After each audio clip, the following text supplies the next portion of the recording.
Welcome to the Vet S.O.S podcast. Remember, don't drown the sea of transition. Grab the Vet S.O.S Lifeline. Vet S.O.S is brought to you by the Who You Know Network and proud members of the Parade Deck community.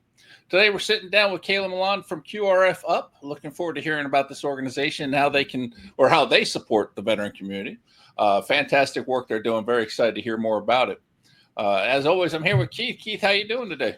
Living the dream is always good, brother. How you doing? It's somebody's dream. Oh, well, nightmares are dreams too. So we can't forget that. No, it's all good. Always good. All right. So let's jump right into it. We got Kayla Millan, who serves as the Fundraising Director for QRF Up. She's a seasoned coordinator with the federal government and has transitioned to follow her passion in event coordinating. How are you doing today, Kayla? Can't complain. I'm living the dream as well. Absolutely love it. All right. So you're not a veteran, which is fine, but how did you get to working with a company that supports the veteran community? How did that whole transition occur? So I am married to a dual branch vet, Marine Corps 10 years, and then retired from the Army 10 years. And so that's what brought me. Got to know Ramses and believed in his mission and the story behind why he got QRF Up started, and just dove right in. So you buried the headline there. You're a military spouse, a veteran spouse, which you've had to deal with a bunch of stuff, and at least I'm a firm believer it's the toughest job in the military. But I understand that there's some people out there that may not agree with my opinion. It comes with its ups and downs. Definitely a roller coaster. Oh yeah. I said for years that I would love to be a stay-at-home, dad. And my wife left me for about 4 days with my kids. I couldn't wait for her to get home. That is also a very hard job. So, all right. So QRF Up. What is this? What is QRF Up? We are a nonprofit, and we created a mobile application that prevents veteran and first responder suicide, or helps with the aid of veteran and first responder suicide. It's a mobile app. You push a big red button that says S.O.S when you're in crisis, and a therapist will get on the line, and they kind of triage the situation, figure out what's going on with the person that's, utilizing it. And then we get a mobile response unit to you, which consists of a QRF Up responder that is trained through us, and they go to you in person within a 100-mile radius. It's like a peer-to-peer support. A lot of these veterans just need someone to talk to. So, a brother or sister or someone who knows what you're going through is the best option. So we provide that. That's fantastic. Especially the 100-mile radius is actually impressive. To get people to be able to respond that far is really awesome. How long has this company been in existence? Like, what was the start of it, and how long? So we did our pilot in Minnesota in 2023. So we haven't been going for very long. We had really good results from the Minnesota pilot, and so our plan is to launch nationally on Memorial Day 2025. Wow. I can appreciate that. We launched on Memorial Day in 2022. So absolutely love that. So you I guess like you have people all over the country already staged and ready to go when you launch nationally? Yep. So our minimum, because 100-mile radius across the country, that's still a lot of ground to cover. Like that's highly impressive. Where did you find all these folks? So we have a lot of partnerships. We have 223 partnerships. We use them. We have the VFWs. It's really word of mouth. Our minimum requirement was 109 responders per state in order to cover that. Obviously, Texas needs a little bit more because they have more ground to cover. But yeah, we mainly use our partners. We get on podcasts. We talk about it. We have people reach out, a friend of a friend of a friend kind of situation. But all of them are volunteers, people who want to step up, believe in our mission, and understand that this epidemic has to stop. We can't keep losing people. I just picture the guy in Alaska getting out the dogs and the sled and hitting the trail. Oh man, that's phenomenal. So that the math you guys figured out was roughly 109 per state And nine therapists. and 9 therapists. Okay.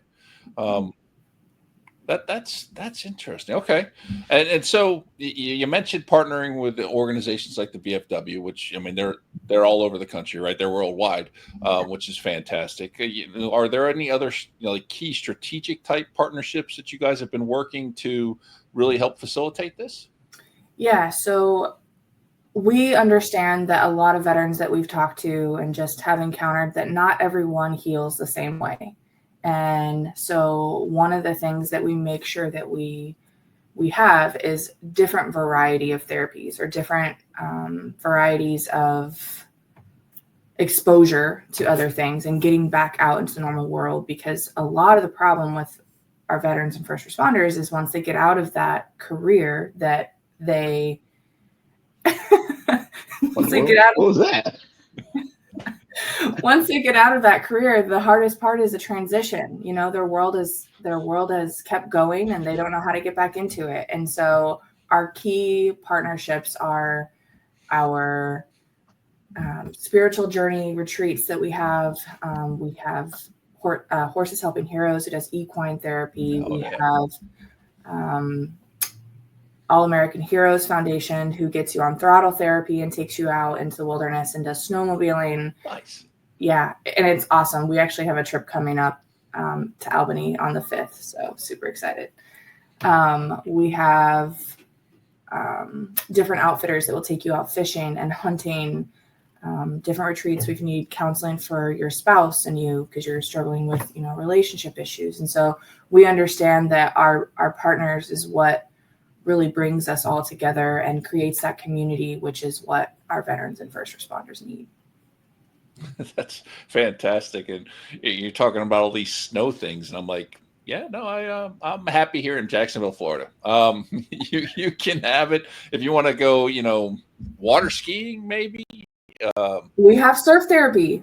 Oh, there you go. I don't know how good the surf is in Jacksonville, Florida, but maybe some bodyboarding or whatever. Wakeboarding. and this all just starts with a big red button. Big red button. Yeah. It's just an app with a big red button. Yep. I mean, because veterans, we're not always the sharpest bulbs in the box, and so we need things dumbed down. I just love it. It's just a big red button, and you hit that, and boom, like you're talking with a therapist or a licensed counselor, and then people are coming out to get you. And I love that they're coming out to get you. I remember one of the most impactful things is an advocate for suicide prevention and stuff. I used to train it as well. Was always telling folks, if you're on the line with somebody who's in that dark place, promises are the best thing you can do. And it's always, hey, I'm on my way to you. Can you at least just promise me that you will not do anything drastic until I get there, right? And just that promise. So just knowing, okay, and that's like proven to be one of the most effective ways to keep people, okay, I just made a promise to somebody. They want to keep that promise. So the fact that you add that element in there's a lot of other organizations out there, and I'm not knocking any of them, but I don't know if I've come across one so far where they have this element that you all have, where you're sending somebody to them in person, real time.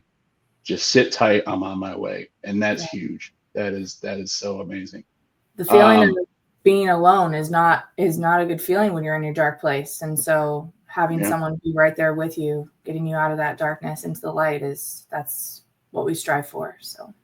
Yeah, no, that's amazing. And so I'm a little curious, kind of back to you. So you were a season coordinator, or you were an event coordinator with the federal government, or were you a contractor, or? No, I was a manager for the United States Postal Service.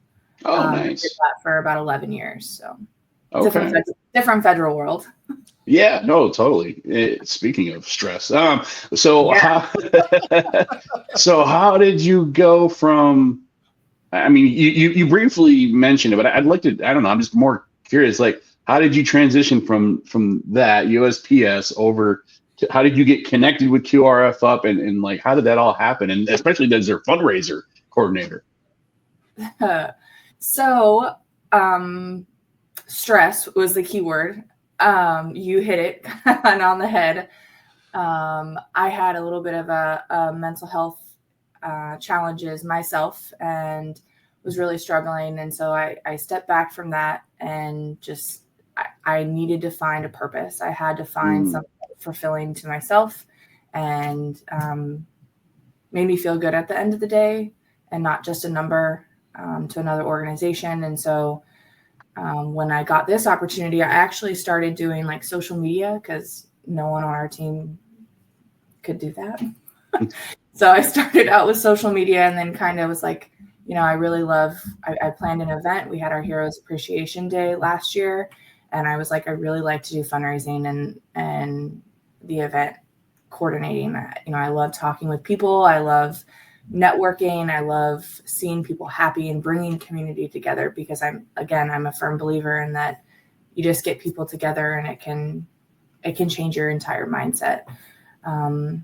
My joy and my passion is cooking. And so that's my favorite way to bring people together. And so I figured if I can have my foot in the door of events and, I get the opportunity to feed people every once in a while. And so that's kind of how it all started. And I manage all of our partnerships as well. So get to nurture them and stay in contact with them. And yeah, just, I love talking to people and getting to know their story and hearing about them.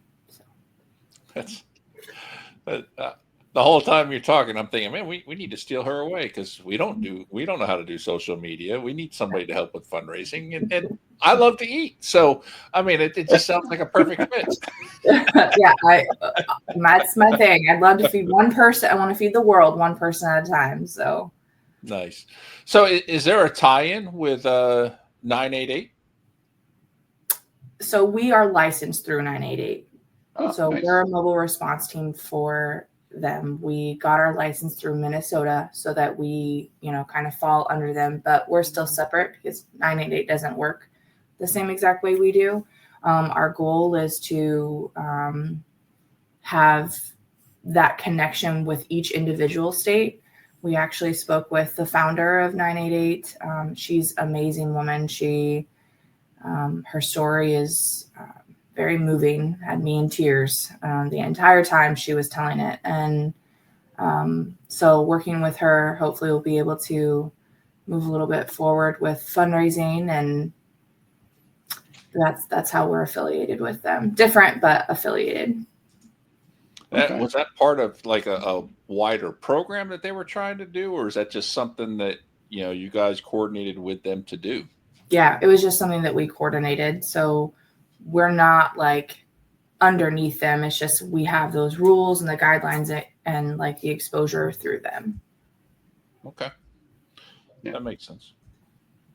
So, oh my gosh, I just lost my train of thought. I was going to ask something about the fundraising. Yeah. What the world? John, help me out here, brother. I'm old. The gray in the beard is showing. Like, what in the world was I going to ask? I told you that's why I don't grow in the sides, man, and all the grays over here. What in the world was I going to ask about fundraising? Well, I mean, so. Oh, go ahead, John. I was just going to say, I believe you're talking about Kristen Christie, the co-founder of 988. Yep.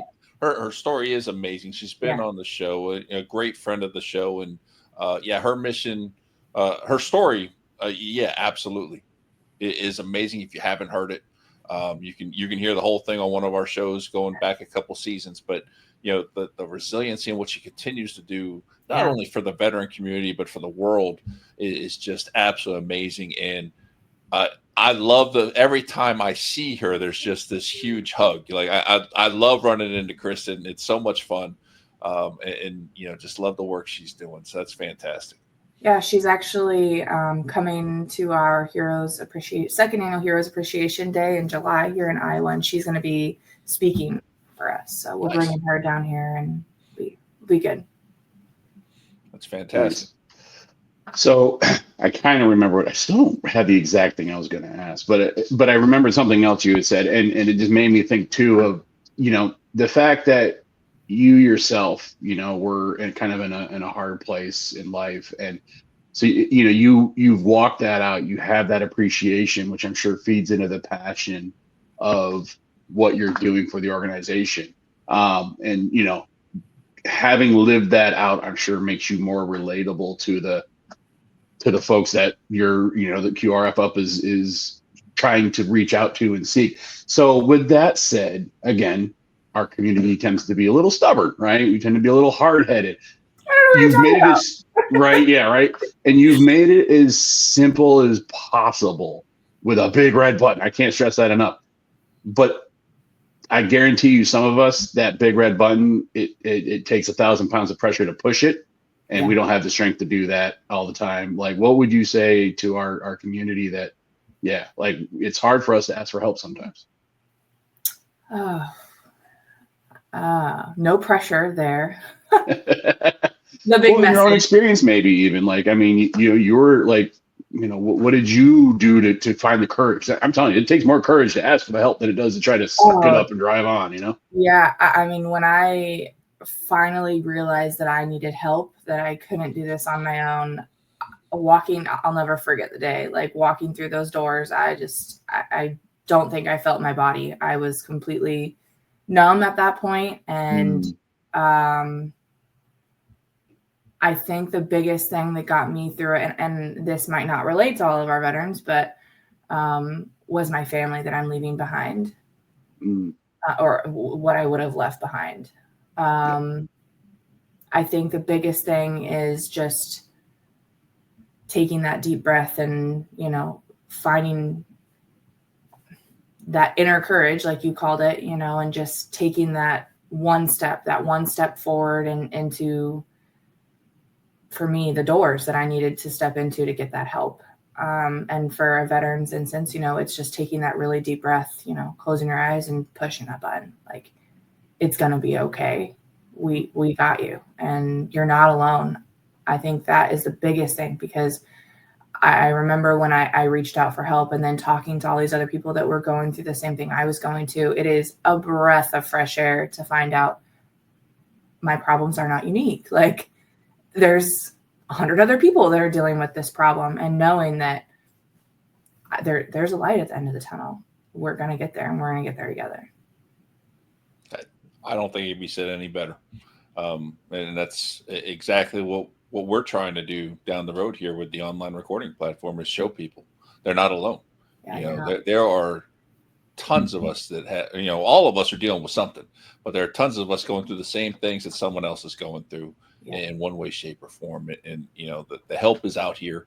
There's people at a very minimum willing to talk, and it's important to really just reach out, and I like to steal from Nike in that sense. It's just do it, you may not have the strength to hit that button, but you got to, you have to just, mash it. And so tell us about the app.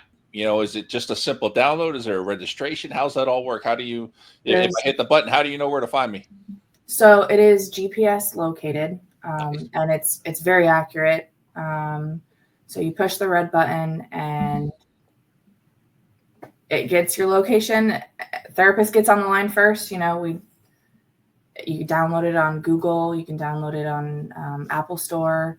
It's your watch for Apple, Garmin, essentially anything that you can download something on. We have voice to talk, so you can, say, upload my QRF Up app, and then it will, pop up, and the big red button will appear. Nice. I don't know if I explained that very well, but you can download it anywhere. Well, I was thinking about like the find my device button that my kid uses to find his stuff in my house all the time, because he leaves it everywhere. I'm just like, yep. This, I can just see, you say it's very accurate. He's in the back corner of his living room. It's like, yikes. Yeah, it will even take pictures of like the location that you're at, like the outside of the house, so we can recognize it if you're inside of a store. So it feeds it through like Google and Google Photos. So now that's impressive. Very accurate. Yeah, that street view type thing. That's I could see like delivery drivers can never find my house. They don't have any numbers that are visible anymore. They covered it up with the rain gutters. So that would be fantastic. No, that's awesome. I love that one. Yeah.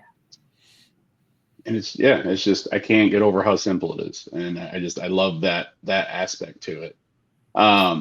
So one of our founders, like really important things is like, I need to make it as simple as possible. And oh yeah, I mean, you're in that dark space. The cortisol is probably running through your system.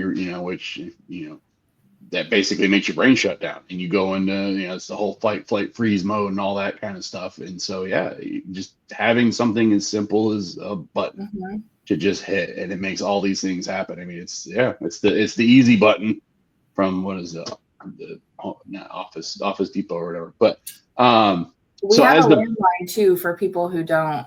Oh. Yeah, for people who don't have cell phones, kind of want to live off grid. We have a few of those. Okay. So yeah, talk about that phone number. What's the phone number? Let's get it out there. Where would they find it if they don't write it down during this podcast? 515-318-3371. And it is actually, until we go live, that's the number that's being used. And it also will connect you to WhatsApp. Sometimes people don't want to call, they want to text. I know we've run into some people that have issues with and they don't want to give names, which is perfectly okay. We are anonymous. You don't have to give us that information if you don't want to. Just whatever way we can get you comfortable in talking is the best way. That's awesome. So you're the fundraising coordinator. Sorry, I keep getting that kind of tongue tied around. But so looking to the future, either just for the organization, but even from the aspect of growth from where you sit in the organization, what does the future look like? What all are you trying to attain moving forward, other than the big national launch? I mean, that's a pretty big deal. But is there anything else you got your fingers in and looking to expand into? So our national launch is my main focus right now. 10 years down the road, I know we've talked about making this, and like right now it's a free application for first responders and veterans and their families. But within 10 years, we'd like to push it out to civilians and make it an app that is like downloadable, kind of more of our for-profit to help our nonprofit with the veterans and first responders. So that is our long-term goal. Yeah, I could see this integrating into the 9A8 system. Like, I mean, just the features that this thing has with the photos, the street view, the exact GPS location and all that. I'm curious if 911 even does that kind of level of stuff, like for a first responder. Do they get that same level of information? It's crazy to me. We have a lot of partners with local, PD and all that, because we, sometimes we have to contact them, or sometimes on our application, we have the option to bring first responders out. So it's just a little toggle and you can decide whether you do or don't. But if we do have to use them, we have a very good communication with them and they understand what's going on. They understand, hey, this is a veteran. We have a brother or sister coming to the location as well. We want them to handle the situation first. And then, if it needs to be escalated or we can't get them out of that place, then, we move forward with that. But it's a very small percentage. It's only 7% that we've, based on our pilot numbers, that we've had to use law enforcement for. So they have mobile response units that come out, but I don't think that the outcome is exactly how ours would be. Yeah. I don't know if they have the same capability, to be able to see the street view and GPS and all that, but I know they'll call you back if your kid calls them. Yes, they do. Yeah, I've had a couple instances of that. Well, Kayla, this has been an incredible informational session and episode. So it's just QRF Up on the stores, the Google Store, and Apple Play Store, and all that. Okay, so I'm going to download it because here's the thing too, for everybody listening, like, you might be good now, Doesn't mean that ain't going to change. I'm not gonna lie, I'm going through some stuff right now, as a federal employee, and life gets tough, right? This show focuses on the transitioning service member, but we're always in transition. Even if you're not a service member or a veteran, we're just everybody's always in transition. I got a shirt that says "Be kind" because everybody's going through something or dealing with something that you know nothing about, right? Absolutely. Yeah. So I encourage, you can't get any simpler. It's a big red button. Download the app, just have it, and encourage other folks. Spread the word. It's just a button that we can hit, and help is on its way. And I love the simplicity of it. So Kayla, again, thank you so much for coming on the show. And before I start to close this out, how can folks get a hold of QRF Up if they want to support? And how can folks get a hold of you if they want to support? They can search us up on our social media. They can message us. I get on there every day. It's active. They can contact me through our website. If they want to become a responder, it's just under the volunteer tab. If anyone that's a mental health provider, therapist, they can also go to that. It's very easy to navigate. A lot of bright colors and things that interest you. So, yeah, that's the easiest way. And we're always taking more responders, people that want to help our mission and help save lives. Yeah, I love that aspect of it. We got somebody on the way. My work. We were talking about work-life balance earlier. I'm like, I don't know if I could volunteer, but man, I want to. So who knows? You never know. Maybe I'll get let go from federal employment. I'll have nothing but time to volunteer. Who knows? Yeah. All right. So that's a whole different subject. So Kayla, again, thank you so much for coming on the show. It's been absolutely amazing hearing about the organization and all that you all are doing. So on behalf of the entire Vet S.O.S family, we'd like to thank everyone for joining us today. Vet S.O.S is growing and expanding. You can follow us on all those social media platforms that you subscribe to. Please make sure that you check out all 3 of our shows and follow and subscribe to us wherever you get your podcast from. Again, we're on YouTube, Reese Cross America Radio, The Parade Deck, and all those other ones that are out there that I'm not super intimately familiar with. Kayla is probably more, we need to bring her on board because she's more in depth with all that stuff. And as always, folks, remember, especially with this topic, don't drown in the sea of transition. Grab the Vet S.O.S Lifeline.